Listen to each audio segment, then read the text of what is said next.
Well, good morning. I'm super excited to be here with you guys today. So I think I've only been back on Calhoun's campus once in 30 years. It is phenomenal to me that I'm literally old enough now to say it's been 30 years. I remember when my mom used to say stuff like that and I was like, golly, my mom is old. And so now I'm actually that old. So now it's been 30 years. 30 years ago, I was here starting my academic career. And so it's really cool to be back. And I appreciate, first of all, that this many people came. I'd love to think that everybody came just because they were so excited to hear about mental health. But I heard through the grapevine that you were incentivized to be here. And so that's great. That's great. Actually, I taught at UAH for a while, and I often would incentivize students to do things outside of the classroom. A couple of extra bonus points never hurt anybody. So thank you for being here. I'm going to do my very best to stay within my 45-minute time frame. I'm used to having a lot more time to talk and ramble on about mental health related things because I love talking about mental health. I like being a part of breaking down stigma, about helping people know how to access services, and so it's hard to talk about that in a short period of time, but I'm going to do my best. And there may be actually a couple of opportunities for a little bit of audience participation, so would love that. And hopefully you won't just sit here for 45 minutes and dream about other things other than being here. Maybe you learn something, take something away. Let this 45 minutes be something that's valuable for you. So just a little bit more about me. I appreciate the introduction. I have been in the field for 25 years. I finished up at Auburn in 1997 and immediately went into working with kids. So worked with kids for years, and over the last 10 years have been in private practice. And so if you're not familiar with what that means, it means I am a independent contractor, work for myself, but we have expanded our practice and now there's 9 other therapists that work with us. And so I hope when you finish up here, you'll visit our table out there. 3 of the therapists that work with our practice are there, and can get a little bit more information about the balanced life. But being in private practice has been really cool. Gives me lots of opportunities to work with a very diverse population of folks. And among the 10 of us that work there, there are therapists that do individual counseling solely, like I do, and then there's others that do couples counseling and family counseling and group counseling. So we cover the whole gamut, cover the whole age, basically the age spectrum, lots and lots of different mental health issues. So if we can be helpful, would love to tell you more about that. And that's pretty much it. So I do like to just generally promote wellness. So as much as I can help people understand how to live a healthy lifestyle, which includes mental health. Is everything okay? Oh gosh, yeah, we actually can work with arachnophobia as well. So I'm just kidding. So hopefully everything's okay over there. So let's see, lost my train of thought, hold on. So wellness advocates. So, you know, as much as I work with people that have diagnosable mental health conditions, as much as possible, I would love to help people live just a healthy, positive, well lifestyle. So, you know, through yoga, that's a way I, you know, get to kind of communicate with folks about being more intentional and mindful in their life and living really a more kind of relaxed, positive lifestyle. So that's just in addition to counseling, super fun extracurricular thing that I participate in. So we're going to talk for just a little bit. I don't want to spend a ton of time on statistics, but I think it's important to understand, you know, the significant mental health crisis that we've got going on in our country. And I don't think any of this is going to be particularly surprising, although you may see some of these numbers and really, you know, not necessarily have thought it could be this bad. So these statistics on the next slide, you'll see where these came from, but when I was looking up information about, you know, mental illness and understanding mental health in the United States, these were some that came up, and these actually are from just this last year. So, you know, these are pretty up to date. And when you consider this first one, that 52.9, according to this survey, 52.9 million people in the United States are living with some form of mental illness. Now, when you think about the number of Americans that we have, this is a pretty high percentage of folks that, are struggling with some sort of mental health issue. And that's a big deal because, obviously mental health issues can really impact the quality of somebody's life. So, just understanding there's a lot of people out there. First of all, especially if maybe you've struggled with some mental health issues yourself, knowing that you aren't remotely alone. There are lots of people that this is something that they may struggle with too. So in addition to that, almost half, right about half of that number don't receive treatment. So thinking about at least 27 million people in our country that are living with some sort of mental health issue but aren't getting any sort of care for that. That's a big deal. And so thinking about, I was looking around at the different segments of the population in here, the different colors, and hearing about the different programs that are here at Calhoun, considering, like in nursing, you all are going to be dealing with mental health issues all the time. So whether your program talks about it a lot, it doesn't mean that you won't be dealing with it. Almost everybody you deal with could be dealing with some sort of mental health challenge. And so to think, well, I'm not going into psychology, I won't deal with that. Is just probably not being honest with yourself, because if you're in physical therapy, you may be dealing with someone with a mental health issue. If you're in nursing, frankly, if you work anywhere, you will probably run across somebody struggling with something. And so we want to just keep that in mind, because we may need to help them, or we may need to recognize those symptoms in ourselves.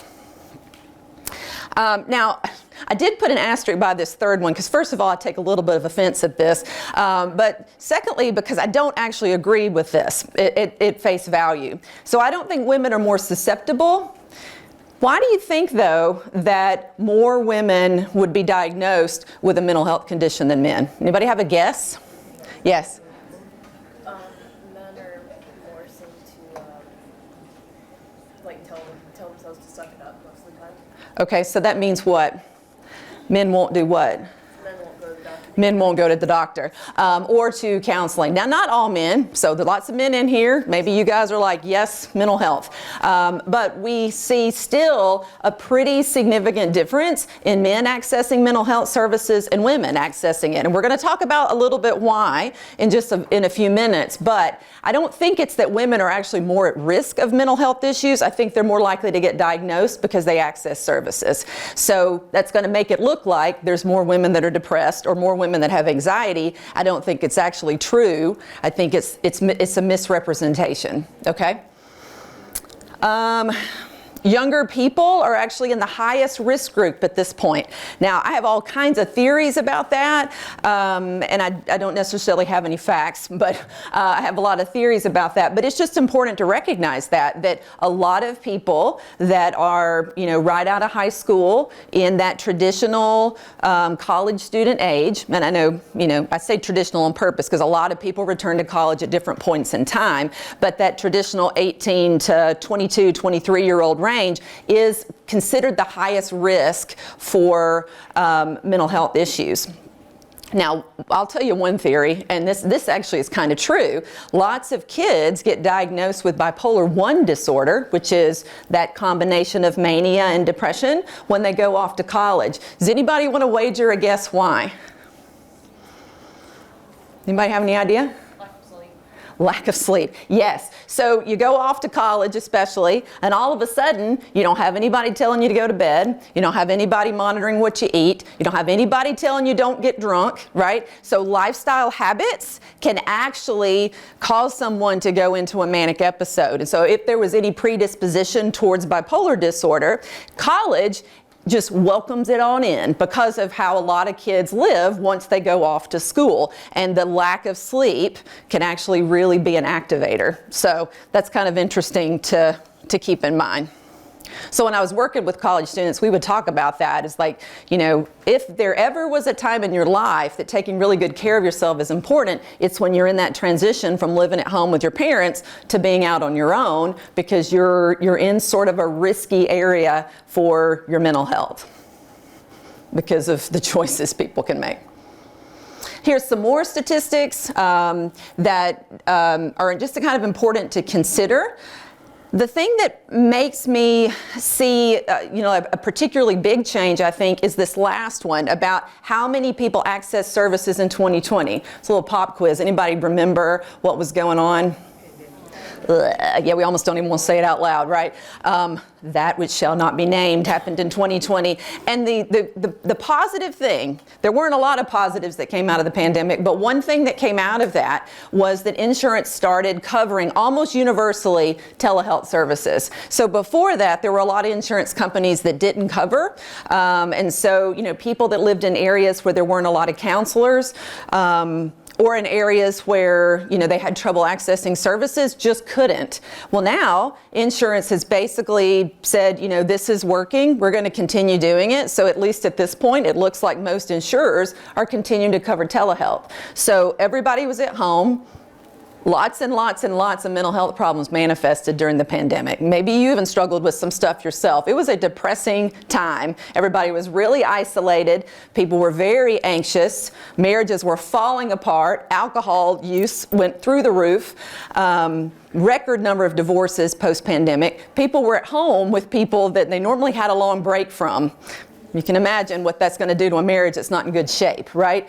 And so people really were struggling from a mental health perspective. And fortunately, a lot of people access services. So that was a good thing. All right, so we keep that in mind.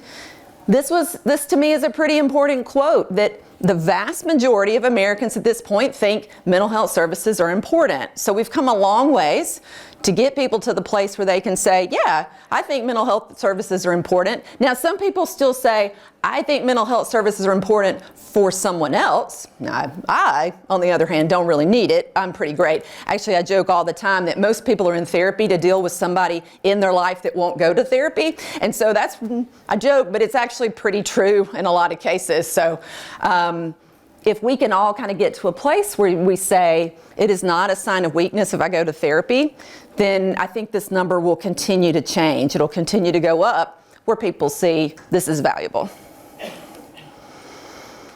Okay, so I probably should have polled the audience before I put this slide up, but these are the three things that I see as probably the biggest problems people have with accessing or understanding how to access services. And you guys may have other things that you can think of as to why people don't get help. If almost 75% of Americans think that mental health services are important, but we still have a vast majority, or at least half of Americans that aren't accessing services, why? And so these were three things that I came up with that make a lot of sense to me. So number one, a lot of people aren't sure how to access services, so they just don't know. Secondly, lots of people have assumptions, and these are fun. I want to make sure we spend some time on this. So the things people still say in 2023 about counseling are pretty extraordinary, but they're assumptions that keep people from accessing services. And then unfortunately, even though we've done a lot of work, there's still a lot of stigma attached to accessing services, or even just about mental health in general. So we'll talk a little bit about that. All right, so the goal here,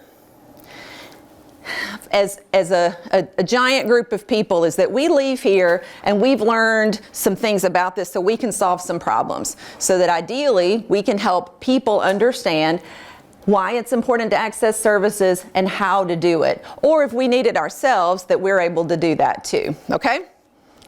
So, first of all, the first problem, accessing services. So what I've listed here on the slide, so you're more than welcome to take a picture of this. I probably can provide my PowerPoint for you guys later if you want it.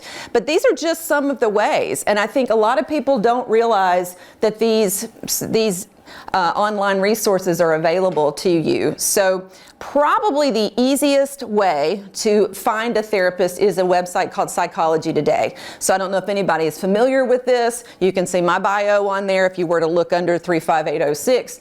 But this is a way people can just actively search with lots and lots of filtering criteria. So let's say you wanted a female therapist that specializes in trauma, and was in the 35801 zip code and took Blue Cross insurance. You could filter by all 4 of those things and find whoever it is that provides that service. And generally it'll say whether they're accepting new clients or not. Now, I don't have a lot of beef with the counseling industry, but one of them is sometimes therapists aren't the best at returning phone calls, and that's really sad. But I have people that will contact me that will say, you know, you're the first counselor out of 6 people that I've called that called me back.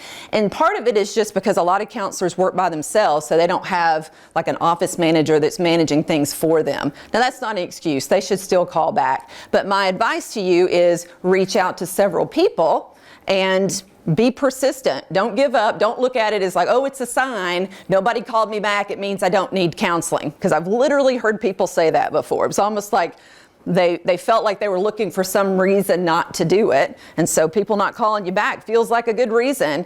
Well, keep trying, because this is only one of many ways that you could find somebody. Okay? Now, secondly, there's lots of online therapy options. So these are just a few, and you can kind of see, even as you look at these, that like if you were looking for a therapist that specializes in working with LGBT clients, then you could look under Pride Counseling. Or if you really felt like it was important to see a Christian counselor, you could use the faithfulcounseling.com. So these are all just different ways to access an online therapist. So they're going to be licensed in Alabama if you reached out. They may not be in Huntsville or Decatur, but they're going to be licensed for this state and can provide online services. Now, I'm a little old school, and so I think I'm partial to in-person counseling. I don't think it's the same talking to somebody on a computer as sitting in a room with someone. However, it makes therapy more accessible for people, so it is a way to get services. And for some people, especially if they have hours that are really, like they have work hours or school hours that make it really hard to get to therapy appointments on time, then an online therapist may be a good option for you. So it's going to be a little bit different, but it is a way to access services. And like I said, this is, you know, places like Talkspace and BetterHelp, they existed before the pandemic, but other ones have really popped up in the last 2 or 3 years because we saw such a need for online therapy to be offered. So there's lots of different options, and this was just a few that I listed. So if you're thinking online therapy might be a good option, then you can even just Google it, online therapy options. Now, if you have insurance, you can also contact your insurance company. So you can call them and say, I need an in-network provider, and they can tell you based on where you live who in your area takes your insurance. So the good thing is that it kind of helps rule out, you know, you don't want to, if you have United, you don't want to be calling Blue Cross providers that don't take United. You're just going to waste your time. So it's just a way to simplify the process, going straight through your network. We have community mental health centers in Huntsville. It's Wellstone. I don't actually know, I don't know if anybody in here knows what the mental health center in Decatur is. I don't think Wellstone. Does anybody know that's in here? No, I see some heads shaking. So I know you have a community mental health center in Decatur, and that's another way to access services. And the last one I added just because it's something I'm a part of, the Secular Therapist Project is actually a way to find a therapist that you know is going to use evidence-based and science-based practices and isn't going to come at it from a Christian slant. So it's just another way to really find, if you have that specific need, you really feel like you want to see somebody, you know, that meets a real specific need, there's so many different ways to access those services these days. Okay, so let's talk about assumptions, and I would love to hear if anybody can think of any that I don't have on here. I actually added 3 more this morning because I was just kind of thinking about like what do people assume about counseling? And so y'all may think of other things maybe you assumed and you're willing to put that out there, or things you've heard people say.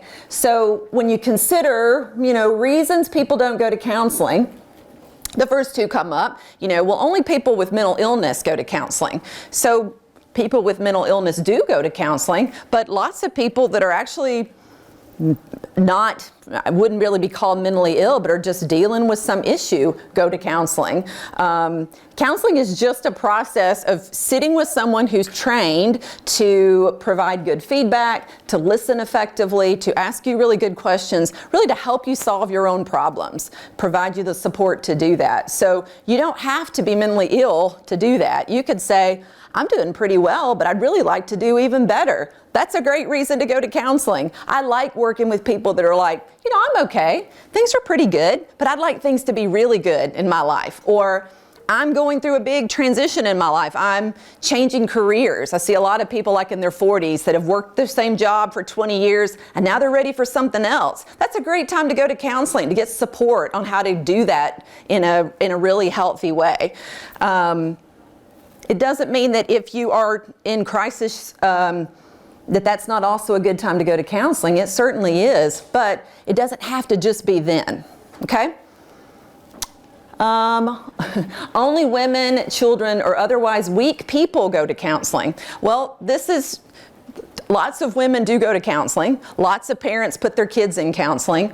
I don't even like the term weak people. I think that's just a silly thing to say. But people will say that. If you're weak if you ask for help. Now that's some old stereotype.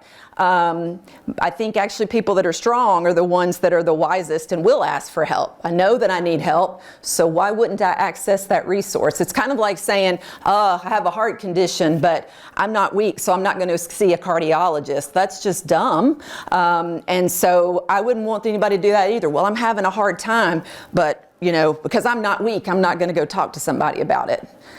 To me, the strength is saying I need some help. So, there is obviously still people saying this. It doesn't mean that it's true. It's an assumption. Now, this 4th one, I hear this one a lot. I actually have a friend who's battled her husband on this one, where he very much labors under the assumption that only couples that are about to get divorced go to couples counseling. Has anybody heard that before? Anybody? So I see some heads nodding. People say this all the time. Any theories on why that's actually the worst time to go to couples counseling? Any idea? How are people usually acting towards each other when they're on the brink of divorce? Hateful. It's actually why I don't do couples counseling anymore, because it was really making me question humanity. I would watch people fight it out. They literally would come in on an intake, first time I'd ever met these people, and would dog cuss each other right on my couch right in front of me. And I thought, holy crap, if this is what they act like in their first session with me, who they've literally never met, what must it be like at home? And golly, those children that are watching this happen, okay? So that's not the best time to go. And you know what people will say when they go at that point about their counselor or about counseling? Any guesses? Counseling doesn't work because it's supposed to be magic, right? We have destroyed our marriage for 20 years and we go to counseling a couple of times and that therapist didn't fix us. Well, we're pretty good, but we are not magical. We don't have a wand that can take away 20 years worth of damage and fix a marriage. So should people go? If they've waited that long, could it still help? Yes, it can, especially if they still remotely like each other. But if 2 people straight up hate each other, counseling's not going to help. If it maybe can help them co-parent more effectively, but again, it's real hard to co-parent if you hate the other person. And kids get stuck in the middle of that mess. So, when's a better time to go to counseling? When things are pretty good. Because you know what happens? Interestingly enough, everything else that we're good at in life, what do we do to get good at it? We practice. We learn, we practice, we cultivate skill. What do we do, most of us, including myself, when we get married? None of that. None of that. So most of us have maybe pretty good role models up to terrible role models of what it looks like to be in a marital relationship, right? So most of our parents did the best they could, but they didn't know much about being married either, right? And so everybody's just kind of winged this marriage thing since the history of marriage. They just winged it. We thought that maybe you take two people that have, tons of baggage and sometimes lots of trauma, and we put them in a relationship, and they have all this neurochemical response to each other, and they're going to get married, and then they're going to live together and only have sex with each other for the next 60 years, and everything's going to be fine. That doesn't make any sense at all, but it's what we do all the time. We just wave people on their married way and say, go be a great married person. Communicate well, resolve conflict, manage your own issues, treat each other the way you'd like to be treated. And we know all that intellectually, but people don't do it. It's why we have a 60% divorce rate in this country. And the more times you've been married, the more likely you are to get divorced. But then why don't people go? Why not go to counseling and say, hey, I don't actually know how to be a married person. Or I was a married person before, so I'd like to be a better married person this time. I'd like the second marriage to be more successful. So I could spend, for real, 2 hours talking about this one. So I'm going to not belabor this point any further. But if you have anybody say that to you, please challenge that. The best time to work on something is not at the end. Just like I could have, what's the best time to take care of your heart? Before you have a heart attack, right? But lots of times people have quadruple bypass surgery and then they take care of their heart. And that's better than not doing it at all. But the best time to do it is before there's a problem. Okay? So I would encourage you, if you're thinking about getting married, if you're in a long-term relationship, if you've been married, go to counseling.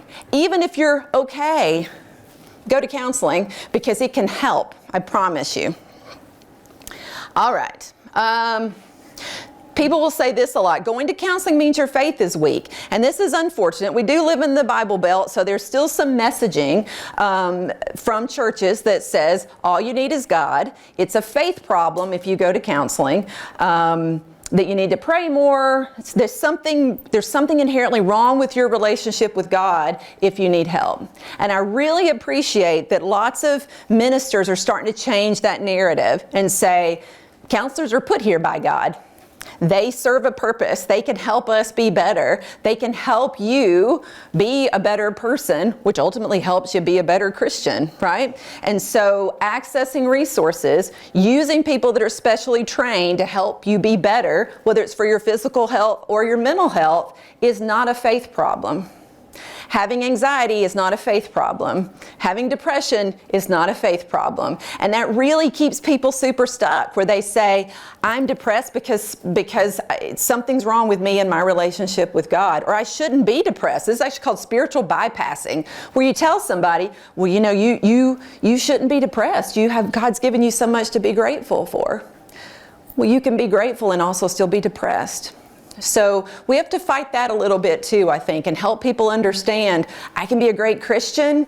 I saw somebody post this other day, I can love Jesus and go to therapy. And I think that's important. So talking to a friend is as good as going to counseling? No. Watching reels or YouTube videos is as good as going to counseling? No. Now everyone's decided to diagnose themselves because of the TikToks they watch. I see this all the time. People will come in and they'll say, oh, hey Dana, I think I have so-and-so, and they'll show me this reel. And I'll be like, well, actually, that's not even a diagnosis. So no, you don't have that. That's made up. But let's talk about what you've got going on. So I'm not saying these things aren't helpful. Talking to your friend, talking to your partner, talking to your minister, watching reels or TikToks, that can be helpful. YouTube maybe a little bit more so. But it's not the same, right? Watching a 1 minute, 15-second video on adult ADHD is not the same as going to counseling and learning how to manage it, okay?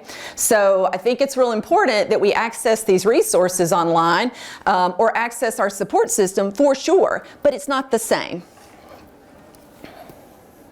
that medication alone is enough. Now, honestly, this is the one assumption on here that's maybe a little bit true for some people, okay? Some people do pretty well on maybe like a really mild antidepressant. That's enough for them. They, truckle on pretty good otherwise. As a therapist, it's never my front line of defense. I don't have somebody come in, and unless they cannot get out of bed to come to counseling. Well, they may need some medication to be able to do that. Now, I don't prescribe meds. Counselors don't. We're not doctors. But, I may send them to see a psychiatric nurse practitioner or a psychiatrist to get medication, or their primary care physician. But it's a little dangerous just to rely on meds. Anybody have any idea why? If I just take meds because I feel depressed or anxious, it's not solving the problem. So there's a rebound effect that happens when somebody stops. So they think, oh, I'm feeling better, I'll stop taking meds. But all the stuff that was there before is still there. They're back to feeling super depressed or super anxious again. So therapy and medication can be a great adjunct. Some people, therapy ends up being enough. Any ideas why people sometimes will pick medication alone rather than therapy? Which one has a faster result? Meds. So you're going to feel better faster on medication. Therapy's hard. Therapy is really uncomfortable, and a lot of people don't like being uncomfortable. Actually, probably most of us don't just love it. We don't just get up going, how can I be uncomfortable today? But that's actually how we change and we grow and improve. So if I'm willing to do the work in therapy, then long term, my life will be better and I may not need medication.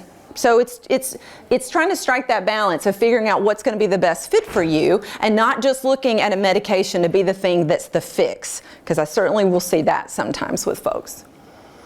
I can't afford counseling. Now, that sometimes can be true, but historically it was. Now there's lots and lots of affordable options. There are therapists that offer sliding fees.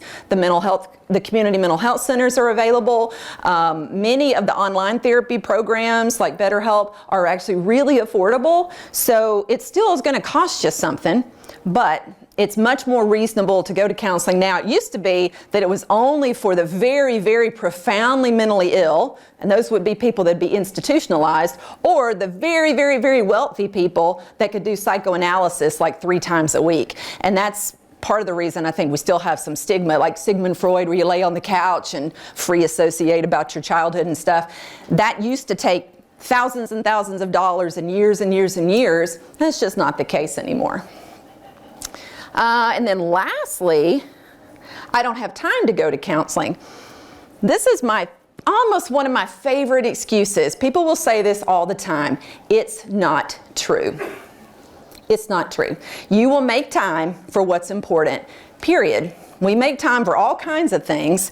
It might be I have to make time for counseling and take time away from something else, but we all have 24 hours to work with.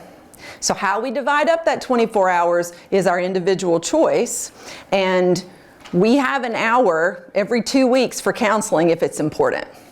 It's just true.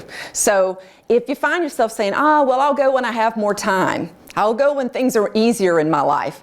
Let me just tell you, 25 years of this field and 50 years on this planet, things don't get easier. There's always something. There's always something. And the happiest people are the ones that prioritize their well-being and take care of themselves regardless. They're just going to do it. They're not going to wait till things are easier, because then something else happens. So they're going to be proactive and say, really, in spite of all that, I'm going to be okay. And they make that a priority. Okay, the last problem is stigma. So we've kind of talked about several things that I think still have promoted ideas and stigma about mental health. In particular, like those assumptions, the historical perspectives. I mentioned that it used to be, unless you were like certifiably mentally ill, so like someone with schizophrenia, would have been institutionalized. They wouldn't have been in the community. They would have been locked up somewhere. Or that it's only for rich people. Only rich people go to counseling. Well, it used to be that was true. Now it's not. Lots of people of all different demographics go to counseling. Now, there certainly are cultural, familial, religious, and professional narratives and beliefs that get in the way. One thing that still drives me nuts is our military's approach to mental health. Basically, you better not let the military know you're getting treatment. And if you do let them know you've been diagnosed with anything, you may not be in the military anymore. And that's really, really unfortunate, because you know what that means. People with mental illness are in the military not getting treatment. And that's scary. I would much rather someone with a mental health issue get treatment and be in the military than not. You know, either that they can't stay in the military and it's been their dream their whole life, or they're in the military not getting treated and they're not well. That's the scary situation. So we still have some stuff that's getting in the way of that. There are people that work in high security positions on the arsenal that are still real worried about if the HR department got wind that they were receiving treatment, that they might lose their clearance. Now, I don't think that's actually entirely true anymore, but it's still risky. So a lot of times people with high clearances won't access services because they don't want to risk it. So these are people making really important decisions for our country that aren't accessing services. And then I do think we still have some old norms for masculinity. So, you know, we could toss those out. We could probably talk about that for hours and hours. But what we've historically told men about what it means to be a man, 100% did not support them taking care of themselves from a mental health perspective, period. When we tell people for generations that experiencing their emotions is weak, asking for help is weak, then we're raising boys to believe that as men, they shouldn't need support, they shouldn't need help, they shouldn't need guidance, they shouldn't struggle. So does it mean they don't? No, it just means they don't access services. And so anytime a man calls me, I'm like, yes, we're getting there. So I'm seeing lots of men in their 30s. So kind of the millennials are coming to counseling. So good job. When I get a boomer, I'm real impressed. If I see somebody, a 60-year-old guy, coming to counseling, I'm like, wow, this is impressive. And I have two right now on an 80-person caseload, 2 men in their 60s. And so you just don't see them. They're from a generation that says that's not okay. So we may still have to do some work there, but I think we're making some progress. So what do we do about it? Well, the first thing we do is talk about it. We talk about mental health. We share things on our social media. We help other people when they maybe are exhibiting some of those assumptions, help them develop a better understanding. The more we normalize it by sharing information, maybe even by talking about our own experience, by accessing services ourselves and talking about it, we are normalizing mental health. So it doesn't mean it's fine to keep counseling private, but I love it when I see people share their experiences online, that they found a therapist they really like, that they've learned some cool stuff in therapy. Why shouldn't we talk about that? We don't have to say everything we've done in therapy, but why not share, hey, I have a great counselor, I really like her, or you know, this group over at this counseling practice was really helpful in dealing with my anxiety. So the more we talk about that stuff, it makes it just seem normal, just like anything. So if we can also encourage other people to seek out care. A great way to encourage is that we're leading by example, that we've been to counseling ourselves, we've had that experience ourselves, we can talk about it firsthand. But also if we see somebody struggling, we don't worry about offending them by suggesting that maybe they go to counseling. It's not an insult to say, hey, I think counseling might be helpful for you. Now, they may get insulted. That is certainly not your intention, right? Saying, I think you would benefit from something is something a good friend or a helpful family member would say. How they receive it is up to them, but that you offer that. So I think these things will continue to help us make sure that we are doing our own part to help destigmatize mental health. This quote really stood out to me, and I wanted to share it with you guys, that your mental health is everything, that we should prioritize it and make the time like our life depends on it, because it does. The quality of your life will be dictated not only by your physical health, but by your mental health. So looking at it, it's like, this is not optional. I want to treat my mental health like it is required that I take good care of it. And so that's going to involve, at some points in your life, talking to a professional. So that's it. I did it. We did 45 minutes. You guys were great. Nobody fell asleep that I saw. I can't tell you guys on the back row and down the stairs, but it looks like everybody's awake. So I appreciate that a lot. I'm going to be around for a little while today. So if you want to come up and ask me any questions, if I can be helpful. This is all our contact information. Would love to have 200 new followers on Instagram, or 250, how many people end up squished in here. But would love to have you guys follow us. Check out our website. We do have several therapists that are taking new clients, so please feel free to reach out if you're like, I feel inspired. I'm going to go work on my mental health. I hope you'll reach out to us because we really would like to be able to help you out. But thank you so much for your attention. Thank you for letting me be here with you today, and y'all have a great afternoon. Thank you. Thank you.